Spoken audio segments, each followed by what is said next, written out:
A palavra de Deus em Levítico capítulo 25, 8 a 12, eu quero compartilhar com você. Você pode abrir na sua Bíblia se você quiser, ou então acompanhar, nós temos aí na transmissão. Eu queria falar um pouquinho com vocês sobre o ano do jubileu. A palavra de Deus diz assim, Levíticos 25, 8 a 12, contem 7 anos sabáticos, 7 vezes 7 anos, o total de 49 anos. Então, no dia da expiação do ano seguinte, façam soar por toda a terra um toque longo e alto de trombeta. Travou o meu negócio aqui. Vocês estão brigando comigo aí? Então me ajudem aí. Próximo.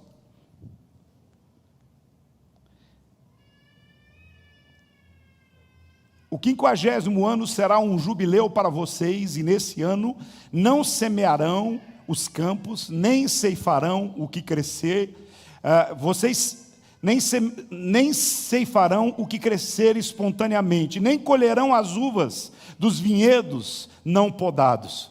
Será um ano de jubileu para vocês, e deverão mantê-lo santo. Comem o que a terra produzir espontaneamente. Aí começou de novo, não é? Mas veja bem, por que eu queria falar um pouquinho com vocês sobre esse assunto? Nós falamos na primeira noite sobre os sonhos, nós falamos sobre a conquista da terra, nós falamos sobre a promessa, sonhos, promessa e conquista da terra. Ontem nós falamos sobre algo também poderoso que impulsionou o nosso coração a respeito de tudo aquilo que Deus tem gerado debaixo desta visão de conquista da terra prometida. Ou seja, nós falamos sobre a provisão do maná, a proteção da nuvem e esse acesso sobrenatural que Deus nos dá à terra prometida. Agora, a questão do ano do jubileu é algo que nós falamos muito pouco, às vezes. Era sim um princípio espiritual, um princípio poderoso que se estabelecia para o povo de Israel. E eu nem tinha me organizado para falar sobre isso hoje, no último dia da festa. Entretanto, o Senhor me fez lembrar nesse propósito de gratidão e me deu essa palavra na sexta-feira para que ministrasse sobre o jubileu. Aí eu, fazendo algumas perguntas para Deus, é o meu jubileu. Eu completei 50 anos, dia 9 de outubro. Foi um tempo assim fantástico, tem sido um tempo fantástico, extraordinário. Esse ano, para mim, é o ano do jubileu. De 9 de outubro até outubro do ano que vem, eu realmente tenho declarado isso. E uma das coisas que eu tenho aprendido, o que acontece com o sacerdote, acontece com o povo. A bênção que está sobre o sacerdote é a bênção que é liberada sobre o povo. Eu não quero ter essa colheita sozinho, eu quero realmente viver com vocês, ter com vocês todas as bênçãos do jubileu. Eu quero que você possa dizer assim, nós vamos viver esse ano juntos, celebrar o cuidado e a bênção de Deus. Como está aí, a palavra diz que o ano do jubileu era comemorado no 50º ano, 50 anos, ou seja, que era contado a partir, porque havia os anos sabáticos, de 7 em 7 anos eles deveriam ter um tempo de descanso para a terra, mas no 50º ano era o ano inteiro que eles não deveriam plantar, não deveriam colher, aliás, eles não deveriam plantar e colher no sentido estrito da questão para vender, para negociar. Eles deveriam, o que eles escolhiam era o que eles escolhiam para comer, para viver, era um tempo realmente de descansar a terra. Não sei se você percebeu, mas nós vivemos uma sociedade extremamente consumista. A nossa sociedade, ela vai sugando todos os limites naturais que a terra tem, tudo, e tem uma hora que a gente pensa, vai esgotar. E quando você percebe, tem gente que nem férias gosta de tirar. Tem gente que nem um tempo de descanso gosta, mas se você perceber, Deus tem um compromisso, Ele mesmo, quando criou os céus e a terra, no 7º dia Ele descansou. Ele tem um compromisso de estabelecer para nós os princípios sabáticos, e o ano do jubileu é um princípio sabático de descanso da terra. Se a gente não faz, às vezes Deus faz na marra. Eu olhei que pelo tempo, essa pandemia que nós vivemos foi uma espécie de jubileu, uma espécie de sabático forçado da terra. Você pode perceber que nós, com os lockdowns, com as coisas todas, o mundo parou de produzir, ou seja, todo mundo que sobreviveu, comeu, se alimentou daquilo que tinha, daquilo que era possível, daquilo que estava, mas houve um tempo assim de que teve que parar tudo, ou seja, a gente não quer parar, às vezes a gente tem um força, para você entender.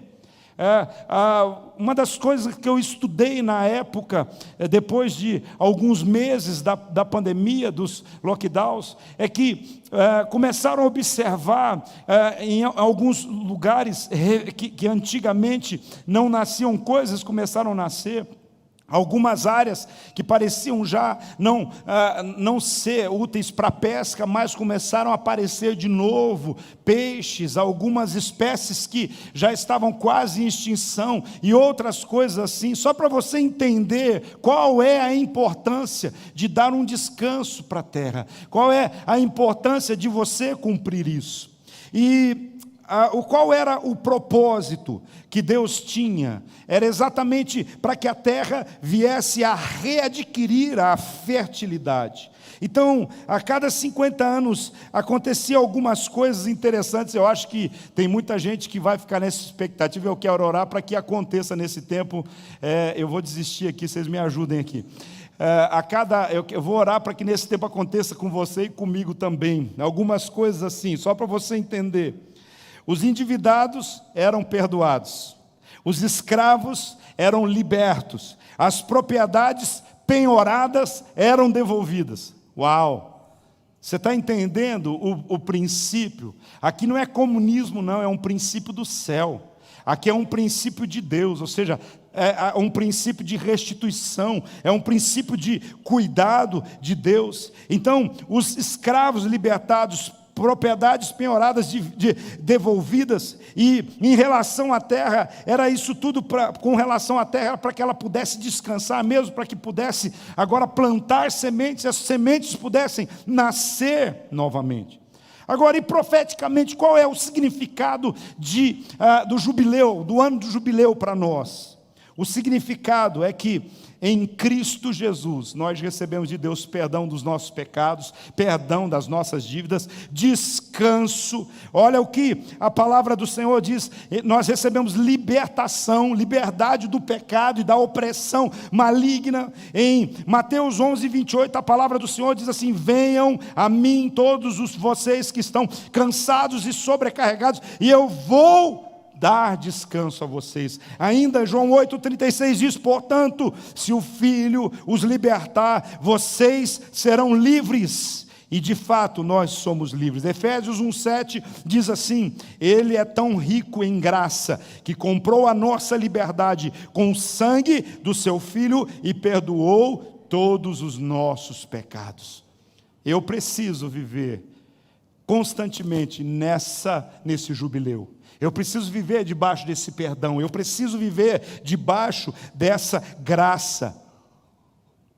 O jubileu era um ano memorável na história de Israel. Sabe por quê? Esse era um ano do restabelecimento da igualdade, do restabelecimento da justiça social. Esse era um ano em que as coisas voltavam a ser equilibradas, porque nunca foi plano de Deus que um dos seus filhos vivessem na miséria. Nunca foi plano de Deus que alguns tivessem muitos e muitos tivessem poucos. Sempre foi o plano de Deus que cada um pudesse, sim, trabalhar, lutar pelos seus desafios, porque nós vemos na própria parábola dos talentos que Deus deu 5 para um, dois para outro, um para outro, e a expectativa de Deus é que cada um batalhe para conquistar aquilo que tem, ou seja, existe no sentido específico do trabalho, existe sim a meritocracia.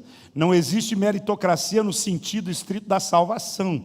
Nós não podemos fazer nada a mais ou a menos a não ser nos arrepender, confessar e receber Jesus, que é de graça a nossa salvação. Mas na conquista dos nossos sonhos, dos nossos territórios, daquilo que está diante de nós, nós podemos prosperar à medida que vamos aproveitando cada uma das oportunidades. Mas o plano de Deus é que ninguém fosse injustiçado. O plano divino era exatamente isso. Então esse ano do jubileu era a justiça social, ela era restabelecida na terra.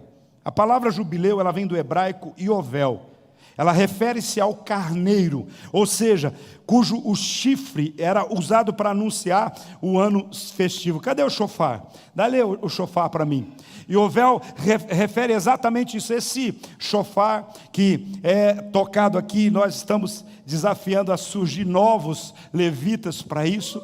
Esse era o chifre do carneiro, aqui esse é um dos chifres do carneiro. Então a palavra Iovel dizia o seguinte, a trombeta, como eu li aqui, ela devia ser tocada num tom mais alto. Existem normalmente 7 tons de shofar que são tocados e cada um tem um determinado significado. E diante disso era para tocar no mais alto, em vários lugares, para fazer a declaração: chegou o ano, chegou o tempo em que o jubileu chegou, a libertação chegou, a cura tem chegado sobre a terra, sobre as pessoas. Então, há alguns comentaristas que dizem que Iovel vem do verbo hebraico trazer de volta, ou seja, os escravos voltavam, eles saíam do estado de escravidão para seu lugar de liberdade, porque todos nascemos livres. Eles não seriam mais servos, mas apenas servos do Criador. Os terrenos voltavam aos seus proprietários originais, porque como hoje, alguém ficava devendo e tinha alguma propriedade, então ele tinha que dar em garantia os seus terrenos. Isso voltava novamente para os seus donos originais. Então, o ano do jubileu era o tempo em que as trombetas soavam, em que o shofar era tocado, em que os escravos se tornavam livres de novo. Eles davam adeus aos seus senhores e diziam: agora eu vou ter o meu próprio negócio, eu vou ter a minha própria vida, eu vou ter a minha liberdade, eu vou escolher aonde eu vou trabalhar, aonde eu vou cumprir o meu propósito. É onde as portas das prisões se abriam, os presos cantavam, celebravam e riam. Você imagina a alegria que não era a terra. Então imaginam como era esperado esse tempo, aguardado esse tempo.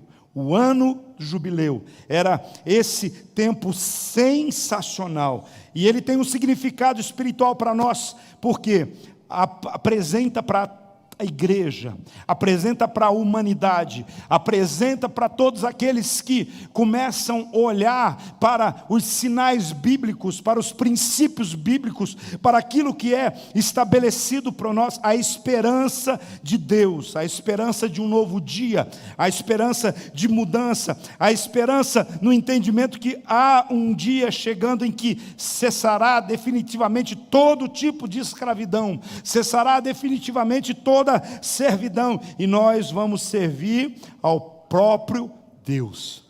Diante disso, nós vamos ver em primeiro lugar que jubileu era um ano de redenção. Redenção. Quando a gente fala sobre redenção, o que te vem à mente?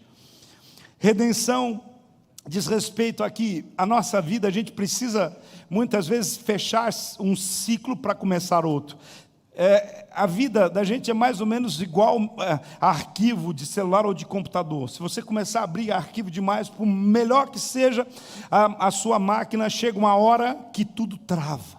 Ou seja, para começar, às vezes, alguma coisa é melhor você fechar às vezes reiniciar, recomeçar. Redenção fala exatamente sobre fechar um ciclo.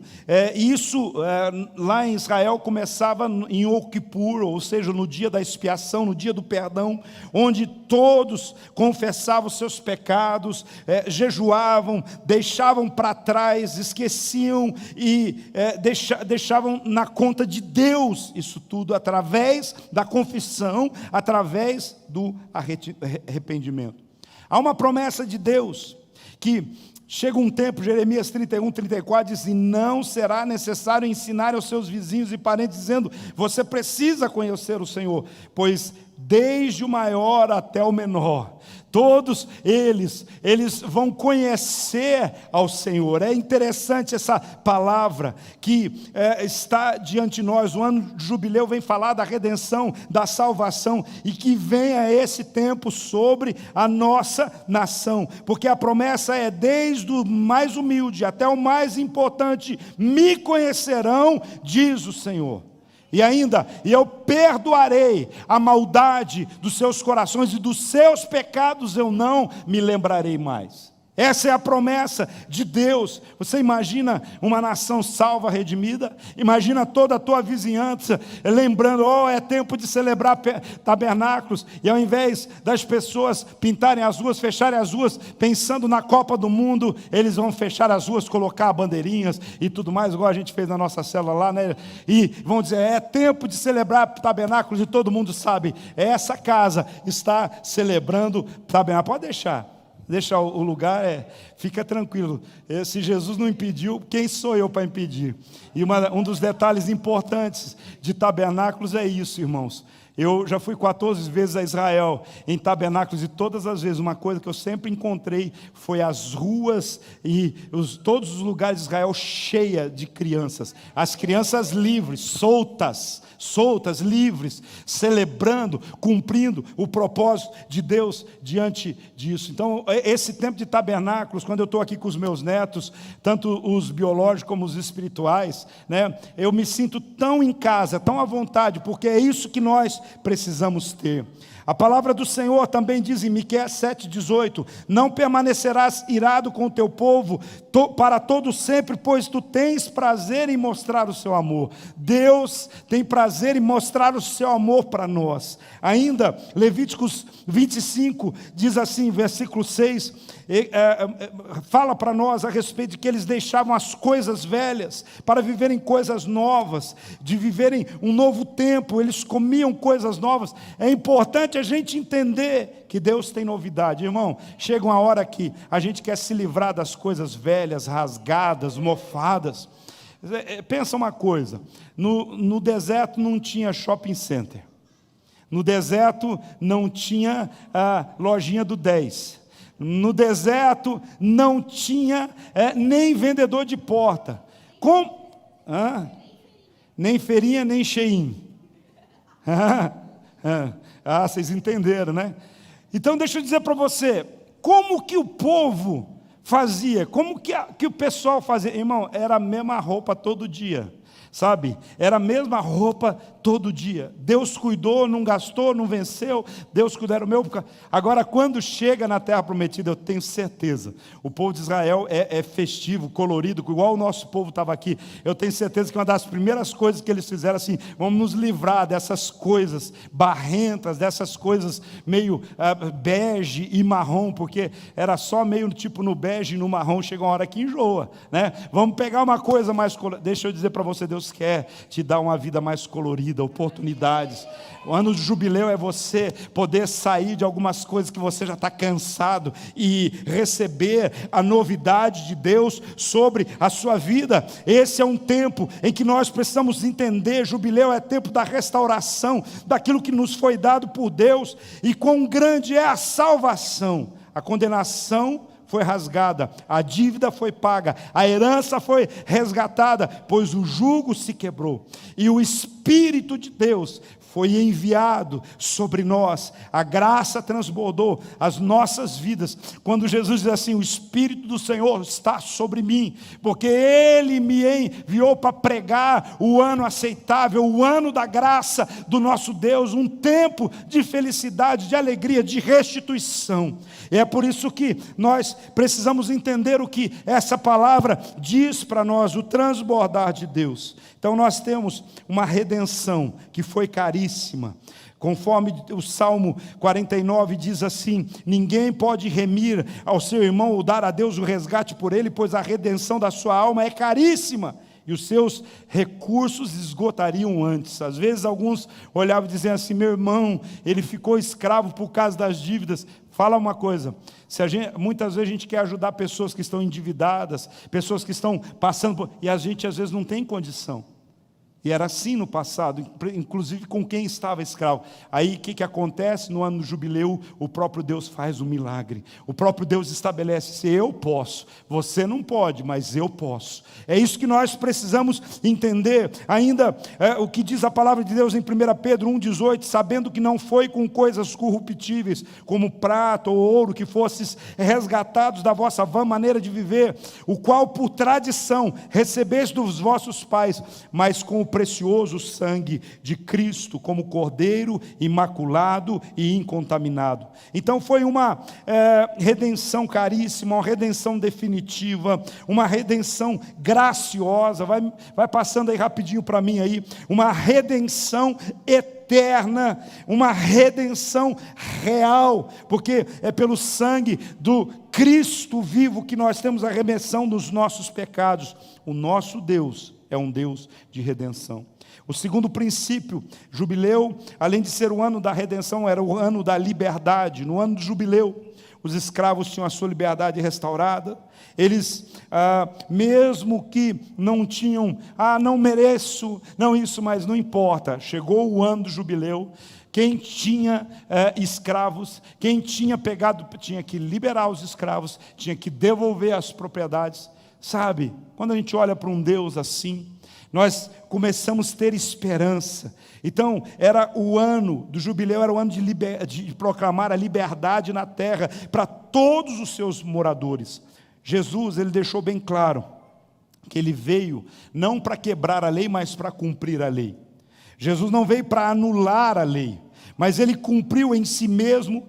Em Isaías 61, que eu já mencionei aqui, ele cumpriu porque Isaías 61 diz, e Isaías 63, 4 também diz a respeito do ano aceitável do Senhor e o ano dos redimidos chegar. E Jesus diz: eu sou aquele que veio cumprir, o Espírito do Senhor está sobre mim, eu é que vim trazer a liberdade e a libertação. Quando nós olhamos claramente para a profecia de Isaías, nós vamos perceber e ver em todo o seu contexto, de forma muito clara, que Jesus é aquele que representa, Jesus é aquele que veio cumprir o jubileu, Jesus é o nosso jubileu. Jesus, ele não só cumpriu, mas ele ampliou todas as bênçãos do jubileu sobre nós. Agora, não apenas algo material, mas algo espiritual no nosso coração. Por quê?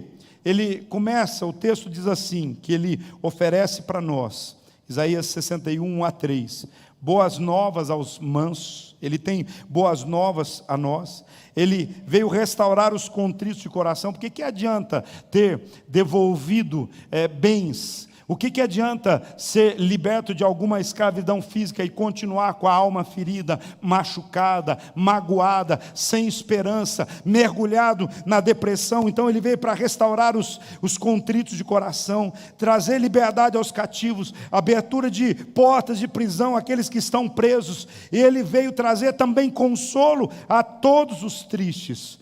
E é isso que é o ano do jubileu, o ano aceitável do Senhor. Então Jesus veio, nos libertou, pagou as nossas dívidas, e esse foi o propósito da sua vinda. Jesus é o nosso jubileu. Nele a liberdade e a restauração. Nós estamos firmes na liberdade que Cristo nos libertou, e através de Jesus, o homem pode sair da escravidão do pecado e ter vida eterna e liberdade. Ao escravo do pecado, a liberdade é proclamada, porque João 8,36 diz: se pois o Filho vos libertar, verdadeiramente sereis livres. Em último lugar, jubileu é o ano da restituição. Quando nós falamos aqui que quem tinha perdido uma propriedade voltava a ter direito sobre ela de novo, Levíticos 25:13. No caso de Israel era bem literal isso. Era algo muito sério e quem não queria devolver, quem não queria cumprir isso, acabava recebendo uma punição exemplar.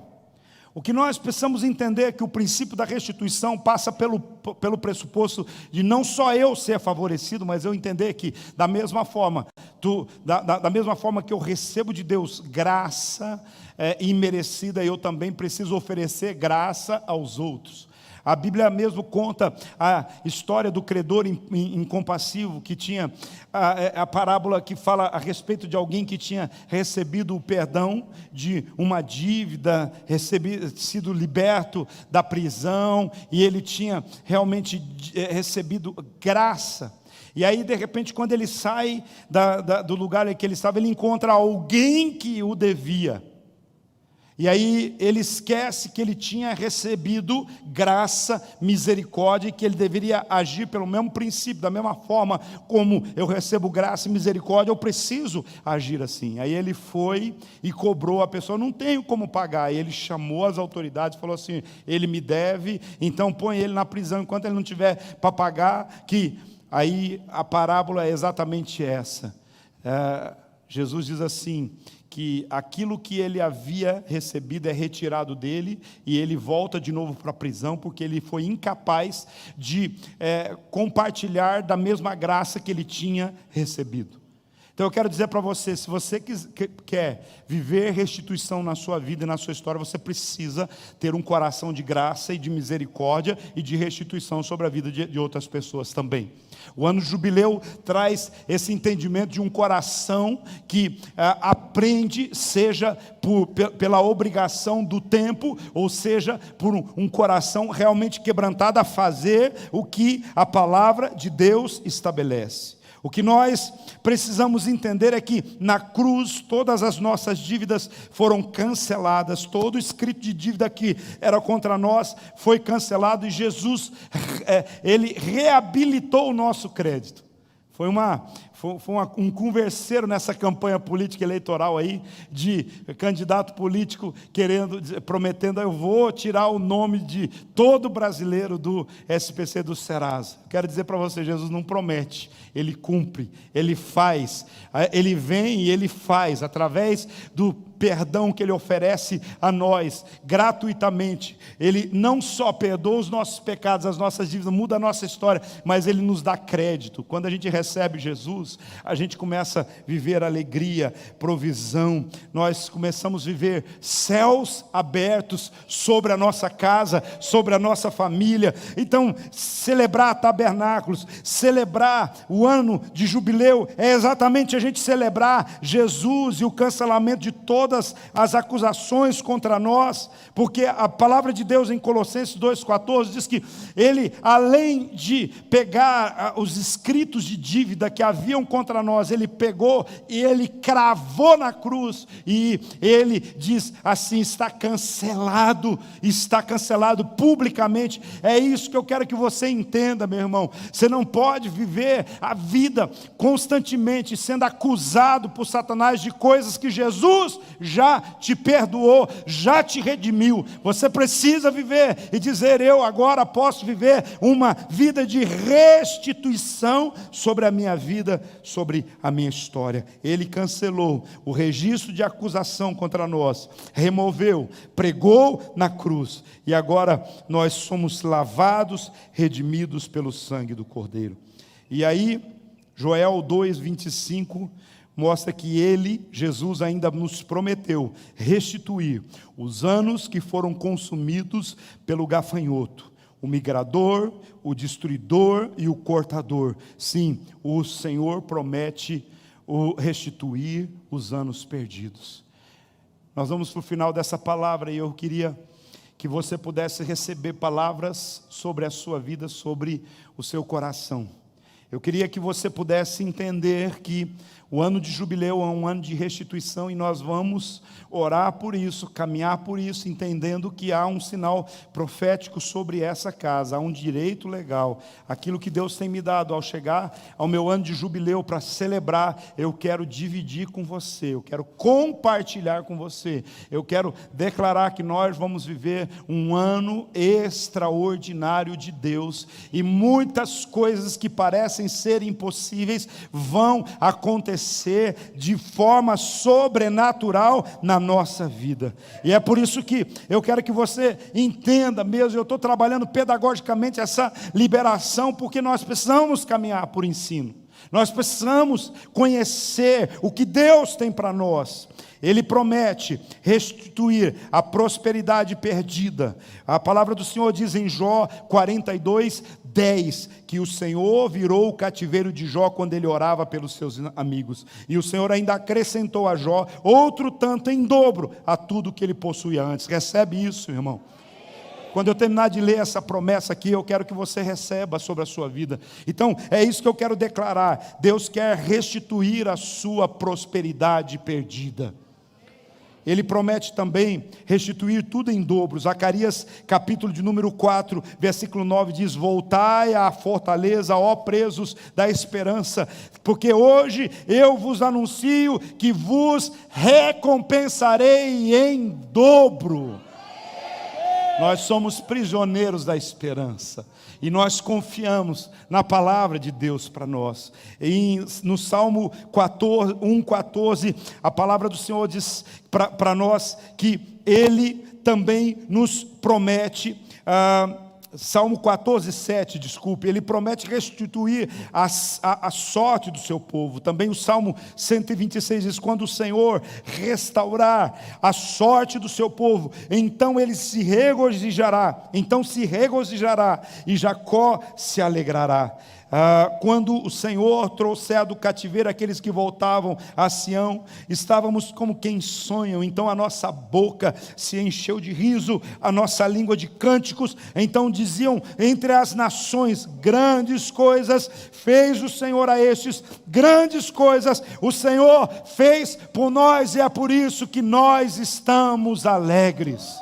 Sim, tudo em dobro. É isso que o Senhor tem prometido: restituir a sorte do seu povo, a alegria do seu povo. Sim, a promessa de Deus sobre nós, e nós queremos dizer sobre a nossa casa, a nossa família, os nossos negócios, sobre a nossa nação. O Senhor promete restituir a nossa justiça. O versículo 26 de Jó 33 diz: deveras orará a Deus, que se agradará dele e verá a sua face com júbilo, e restituirá ao homem a sua justiça. No que você foi injustiçado? Você tem uma ação na justiça? Você está pensando: eu tenho direito de algo? Meu irmão, o Senhor quer restituir a sua justiça. Se há algo que você tem direito e você não se movimentou, não vai acontecer. Mova-se na direção e fala assim: eu quero recorrer àquilo que me é por direito, àquilo que Deus tem para mim. Porque a gente às vezes é passivo, às vezes a gente tem uma promessa, mas a gente não agarra a promessa. Irmão, não sei, eu fico agoniado quando eu ganho um presente. Eu quero abrir ele logo. Às vezes tem aquele pacote, a gente até rasga, o pacote às vezes é mais bonito que o presente, mas você rasga o pacote porque você quer ver o presente. Tem gente que já recebeu o presente, a bênção de Deus, e não abre o pacote. Então eu quero dizer para você, Deus está falando assim, que esse é um tempo de restituição da justiça, naquilo que você foi injustiçado, naquilo que você tem direito, naquilo que você, quer dizer, corre atrás e mova-se, porque o Senhor vai conceder aquilo que você precisa na sua vida. E por final, nós precisamos, o Senhor tem mais duas promessas sobre nós: restituir a nossa saúde. O Jeremias 30:17 diz: porque restaurarei a tua saúde, sararei as tuas chagas, diz o Senhor. Ele promete também restituir a nossa alegria, derramando sobre nós chuvas de bênçãos. Coloque-se em pé em nome de Jesus.